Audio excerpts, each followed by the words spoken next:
We're grateful for each and every one of you. Let us know where in the world you're tuning in from. We'd love to hear from you in the comments. Let's begin. When Alyssa's phone lit up that morning with a message she tried to hide under her pillow, I wasn't supposed to see it, but I did.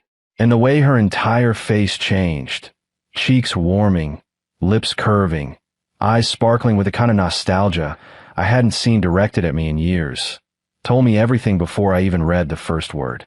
Can't wait to see you tonight. Feels like old times. Old times? With who? Not me. When she noticed me glancing over, she jolted upright, so fast the blanket fell to the floor. It's work stuff, she said. Just a dumb joke in the group chat. She wasn't a terrible liar, just a practiced one. For months, I've been noticing things late night, editing deadlines, phone turned face down, her perfume lingering longer when she came home, the faint smile she wore when she thought no one was watching. And there I was, pretending not to see the cracks because pretending was easier than admitting the truth. My wife's heart had wandered somewhere I couldn't reach. But today wasn't supposed to be about doubts. It was supposed to be our 5th anniversary. 5 years of holding her through storms. 5 years of cooking when she was tired, fixing things around the house, staying up to help her meet work deadlines. 5 years of loving one woman with all the stability and softness she once told me she thought she'd never deserve. Yet as she got ready that evening, I watched her from the doorway. Her rushing mascara, the red dress that wasn't for me, the scent she only wore on special nights, and the truth settled in my gut like wet cement. I was no longer the special one. Does this look okay? She asked, spinning slightly, forcing a smile like we were still us. You look different, I said quietly. She laughed too quickly. Good different, right? I didn't answer. I didn't need to, because I had already decided that tonight I wouldn't look away. Tonight, I'd finally see her clearly, her priorities, her choices, the man she'd become so comfortable hiding. And right around 6:40 p.m., everything made sense. My wife, who supposedly wanted a quiet, intimate dinner, claimed we needed to stop by Marlowe's instead of the Italian place we booked. No explanation, no apology, just a sudden, eager change in her tone. My chest tightened. A slow dread crept in. Marlowe's wasn't our place. It wasn't even a place we could afford without checking the bank balance twice. But she practically dragged me there, brushing her hair in the car mirror, fixing her lipstick, humming softly, like she was going to see someone who made her nervous in all the wrong ways. By the time we reached the entrance, my stomach was already in knots. Not because of what was coming, but because part of me already knew. I opened the glass door, stepped inside, and felt a familiar heat rise up my neck, the kind that signals betrayal before the betrayal even arrives. Because waiting inside was exactly the person I feared most. Her smile widened, not for me, but for him, and that was the moment my world shifted. The moment we stepped inside Marlowe's, the energy in Alyssa's body changed completely. Her fingers slipped from mine, and I felt her pulse shift from familiar to foreign. Quick, excited, anticipatory. It wasn't the energy of a wife celebrating an anniversary. It was the energy of a woman returning to someone she shouldn't have left behind. And then he turned around, tall, smirking, wearing a jacket that practically screamed, "I know something you don't." Brandon Pierce. The name alone made my shoulders tense. Alyssa's breath caught, but not in the way it used when she looked at me. No, this was a spark, a nostalgia-soaked thrill no husband ever wants to witness. Liz. Brandon spread his arms like he'd been waiting for her all day. Liz, a nickname I'd never once heard. A version of her I wasn't invited to know. Alyssa stumbled a half step forward before she caught herself, then threw a glance at me, like I shouldn't notice the invisible thread pulling her toward him. "Oh my God, you're early," she said, smiling too wide, too bright, too much. Early? They planned this. No last-minute surprise. No coincidence. No accidental run-in. This was intentional. The truth hit me hard enough to make my chest feel hollow. I'd been played long before tonight even started. Brandon looked at me like I was a passing inconvenience. "So you must be the husband." I forced a polite smile. "And you must be the friend." He chuckled, sliding his hands into his pockets. "The best friend. Since freshman year. You know how those bonds are." Do I?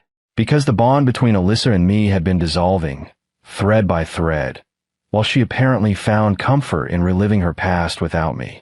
We sat down. Well, they sat across from each other, like they were picking up a pause scene from their college movie, and I took the seat beside my wife like a misplaced extra. Before menus were even opened, Brandon flagged the server with a confidence that didn't belong at another man's anniversary dinner. "We'll start with the reserve cab," he said. "The 2012. Full bottle." The server hesitated. That bottle cost more than most people's weekly rent. Alyssa nudged his arm, laughing. "You're such a show-off." My jaw clenched. She never nudged my arm like that anymore. The server asked, "Is that all right with everyone at the table?" Brandon answered before I could draw breath. "Totally fine. He's got it. He's got it." As in me. My wallet.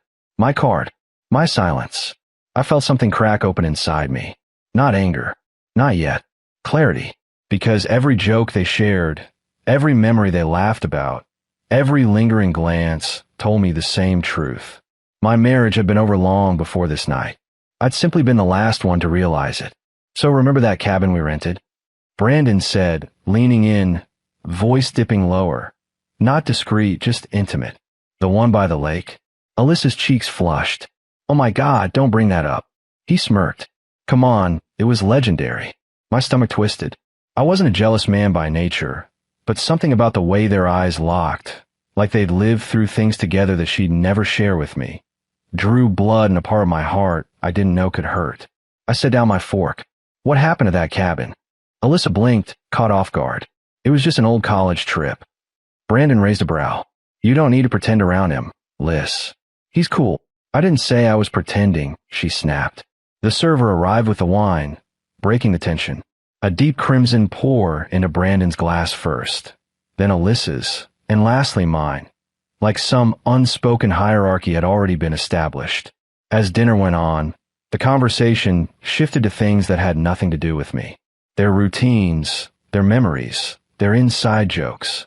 And I watched my wife slowly dissolve into someone else. Someone I didn't know. Someone who didn't choose me tonight.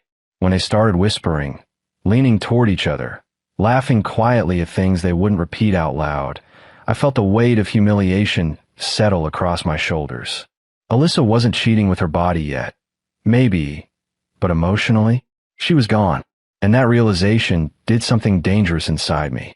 It woke up a part of me that had been silent too long.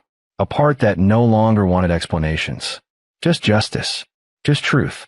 Just freedom. When Brandon excused himself to take a call, Alyssa leaned back in her chair, finally noticing my silence. "Don't be weird," she said softly. "He's just a friend." "Is that what you call someone you've been texting behind my back?" Her breath hitched. I didn't need her answer. The truth was already trembling in her hands. Just then, Brandon returned and tossed the leather-bound check onto the table with a smirk. "Bill's here," he said. "Your night, champ." Champ. If only he knew what I was capable of. A slow, steady calm washed over me, the kind that comes before a perfect storm. I stood up, forced a pleasant smile, and brushed a hand over Alyssa's shoulder. "Excuse me," I said. "Just need to step away for a moment." She barely acknowledged me.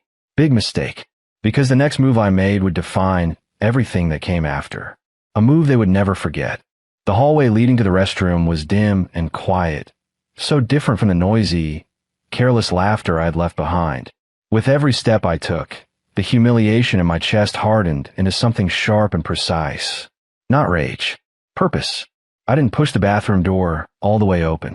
Instead, I stepped aside, pulled out my wallet, and walked straight to the hostess stand where the shift manager stood, printing receipts. "Sir, everything all right?" he asked. "Perfect," I said with a calm steadiness even I didn't recognize. "I'd like to pay for my part of the table. Only mine." "Of course. What did you order?" "Just the crab cake appetizer and a sparkling water." He nodded, tapped a few keys, and the small thermal printer spat out a receipt. "Total comes to $28, he said. 28. The price of my dignity tonight, and the down payment on my freedom. I handed him my card. "And one more thing," I added before he processed it. "Please split the rest of the bill and present it to the table after I leave." He glanced up, his eyes sharpened with understanding. The kind people develop from serving in restaurants long enough to read heartbreak like a menu. "You got it," he said quietly. When he returned my card, I also gave him a small tip in cash. "Thank you," I murmured. I didn't walk toward the main dining area. I didn't walk back toward Alyssa and her nostalgia-drenched fantasy. I walked toward the kitchen. One of the chefs glanced up, confused, but I flashed the manager's card he'd handed me, giving me access through the staff area. The chef nodded, stepped aside, and I slipped through the service doors. The metal shelves, clanging pans, and the sharp scent of garlic sizzling in a pan felt grounding. Real, unlike the lie I'd been living. The back door opened to a quiet alley, and the night air hit me like a baptism. Cool, cleansing, freeing. I closed my eyes, took a slow breath, and, for the first time that evening, I felt like myself again, like a man who wasn't going to accept crumbs from someone who used to treasure him. Then my phone buzzed in my pocket. A message from Alyssa. You okay? You've been gone a while. I almost laughed. Now she cared. Now that the check had landed. I didn't reply. I walked to my car, started the engine, and pulled out onto the street as my phone buzzed again. Then again, and again. Alyssa didn't call when she arrived early to meet another man. She didn't call when she ordered a $400 bottle with him. She didn't call when they reminisced like I wasn't there. But she started calling, 30 seconds after the manager dropped the bill. 23 calls in total, each more desperate, each more frantic. She finally texted, Michael, where did you go? Brandon won't pay. This bill is insane. Michael, answer me. Please don't do this. Come back. We can talk about it. Michael, I swear it's not what it looks like. What it looks like? It looked exactly like 5 years of marriage being overshadowed by someone she called just a friend. I didn't respond. Not yet. I drove home slowly, letting the weight of the evening settle. By the time I pulled into our driveway, a quiet resolve had filled every inch of me. When Alyssa finally stumbled through the front door an hour later, hair messed, makeup smudged, desperation in her eyes, I was sitting on the couch, calm and collected. She froze when she saw me. Where were you? She demanded, breath shaky. The restaurant was chaos. Brandon thought you were paying. He left me with the whole bill. $800. Are you serious? I didn't move. Didn't flinch. Didn't raise my voice. You invited him, I said softly. Not me. That's not fair, she snapped. You embarrassed me. I stared at her. Embarrassed you? Alyssa, you brought another man to our anniversary dinner and acted like I was the outsider. And I'm the one who embarrassed you. Her lips parted, but no words came out. You've been lying, I continued. I saw your messages this morning. Her shoulders stiffened. It's not what you think. It never is, I said quietly. But the truth always shows. Alyssa sank onto the opposite chair, hands trembling. He's just a friend. I swear. We used to be close, but it's not like that anymore. Not like that. I raised a brow. Then why didn't you tell me he'd be there tonight? Why did you hide the messages? Why did you let him treat our anniversary like his reunion? She inhaled sharply, guilt staining her expression. I don't know, she whispered. I leaned forward. But I do. And I'm done pretending not to. Her eyes filled with panic. What does that mean? It means that whether you cheated physically or not, you crossed every emotional line that mattered. Silence settled between us, thick, heavy, undeniable. Finally, I stood. I'm going to bed, I said. We'll talk in the morning. Michael, wait, please. But I walked away. Because tomorrow wasn't going to be a talk. Tomorrow was going to be the reckoning. I didn't sleep that night. Not because I was angry. Anger burns fast. This was different. This was clarity, slow and cold, shaping itself into a plan while the rest of the world slept. By sunrise, Alyssa finally dozed off on the couch, still wearing the same dress she'd chosen for another man. Her phone lay on the coffee table, buzzing occasionally with notifications. None from me. I walked past her quietly and went straight to the office. A heavy stillness hung in the air, like the universe itself was waiting for what came next. Everything I needed was already prepared. In the corner drawer sat a folder I'd created weeks earlier. Bank statements, screenshots, message logs, and the prenuptial agreement she once insisted we'd never need because we love each other too much. Yet here we were. I printed out what needed printing, placed the documents into a clean envelope, and set it on the dining table. The same table where we'd shared our first home-cooked dinner as newlyweds. The same table where she once held my hand and told me she wanted to grow old with me. By the time Alyssa woke up, sunlight filled the living room. She blinked groggily, confused, then startled when she saw me pouring coffee in the kitchen. Michael. Her voice was small, almost fragile. Can we please talk? We will, I said calmly. Sit. The way she obeyed, quiet, hesitant, was a sharp contrast to the woman who had been giggling with Brandon the night before. She sat across from me, hands clasped so tightly her knuckles turned white. I'm sorry, she whispered. I know last night looked bad. I shouldn't have sprung Brandon on you. I should have told him no. But it wasn't like that, I swear. I've just been nostalgic. Nostalgic, I repeated, sipping my coffee. For what? A life without me. Her breath caught. No, that's not what I meant. Then clarify, I said. Because from where I sat, it seemed you forgot you had a husband for most of the evening. That's not fair. She swallowed hard. I've just been feeling lost. Work's been stressful.